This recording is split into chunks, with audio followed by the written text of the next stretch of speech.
আসসালামু আলাইকুম, আমি সাইদুর রহমান বলছি। আজকে দেখুন ডাচ বাংলা ব্যাংকে কীভাবে পে অর্ডার করতে হয়। পে অর্ডার ফর্মটা পূরণ করে দেখাবো। প্রথমেই এই ফর্মটি সংগ্রহ করবেন, অনলাইনেও করা যায়। অনলাইনে পে অর্ডার ফর্ম নামে একটি ফর্ম আছে, সেই ফর্মটি ডাউনলোড করে নিতে পারবেন।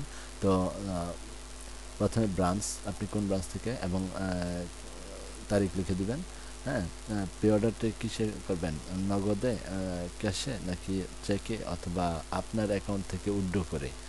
যে পদ্ধতিতে আপনার সুবিধা হয় সেটাই করে নেবেন, তবে সাধারণত ক্যাশে করাই ভালো। ক্যাশে টিকসিনা দিয়ে দিবেন, তাহলে আর কোনো ঝামেলা থাকে না। হ্যাঁ, receive instrument, name of applicant, এখানে আপনার নাম হবে এবং আপনার ফুল ঠিকানা হবে। ক্রেডিট অ্যামাউন্টের পরিমাণ দেওয়া থাকবে এখানে। আর রিসিপ্ট কাকে দেওয়া হচ্ছে, রিসিপ্ট ইনস্ট্রুমেন্ট তার নামটা দিয়ে দিলেই হবে, এবং আপনার এখানে স্বাক্ষর হবে, এবং আপনার অ্যাকাউন্ট নাম্বারটা হবে এখানে। আর এই অংশটুকু pay order in favour of amount, এই অংশটুকু পে অর্ডার নাম্বার একটা ব্যাংক কর্মকর্তা দিয়ে দিবে। আপনার অ্যামাউন্ট লিখে দিতে পারেন, অথবা ব্যাংক কর্মকর্তা দিয়ে দিবে।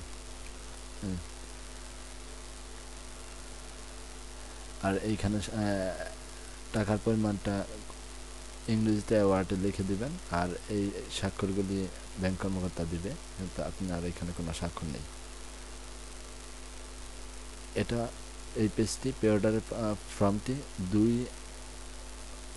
দুই পাতার ফর্ম থাকে, এবং দুই পাতাতে একইভাবে পূরণ করবেন, দুই অংশ সেম, এবং এক কপি হবে আপনার কাস্টমারের, আর এক কপি ব্যাংক রেখে দেবে।